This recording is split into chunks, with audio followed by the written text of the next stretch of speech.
শেখ হাসিনা পতনের পর আয়নাঘর নিয়ে আলোচনা কম হয়নি। সেই আলোচিত ঘর থেকে মুক্তি পাওয়া ৩ জনের মুখ থেকে শোনা বর্ণনায় উঠে আসে সেখানকার লোমহর্ষক বর্ণনা।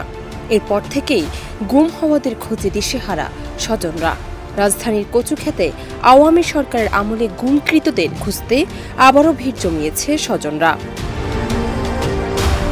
সম্প্রতি এই আয়নাঘর নিয়ে বেরিয়ে এলো নতুন একটি তথ্য।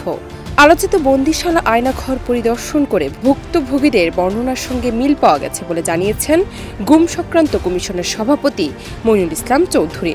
৩ অক্টোবর সকালে গুম সংক্রান্ত কমিশনের কার্যক্রম নিয়ে এক সংবাদ সম্মেলনে এই তথ্য জানান তিনি।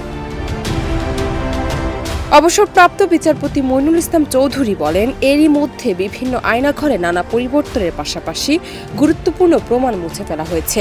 অনেক দেয়ালে রং করা হয়েছে, সেই সঙ্গে কক্ষ ভেঙে ফেলারও প্রমাণ মিলেছে, তবে কোনো ভুক্তভোগীকে পাওয়া যায়নি।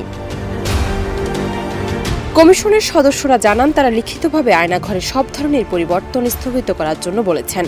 অভিযুক্তদের তলব করে বিষয়টি ব্যাপকভাবে খতিয়ে দেখা হবে। গুমে অভিযুক্ত যেসব ব্যক্তি পালিয়েছেন তাদের বিরুদ্ধে আইন অনুযায়ী ব্যবস্থা নেওয়া হবে।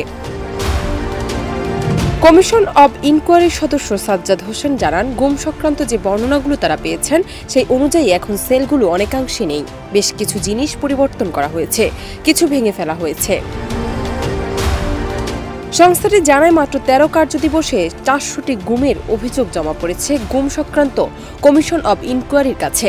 এগুলোর বেশিরভাগই র্যাবের বিরুদ্ধে। সেই সঙ্গে ডিবি, সিটিটিসি, ডিজিএফআই এসব আইনশৃঙ্খলা বাহিনীর বিরুদ্ধেও গুমের অভিযোগ রয়েছে।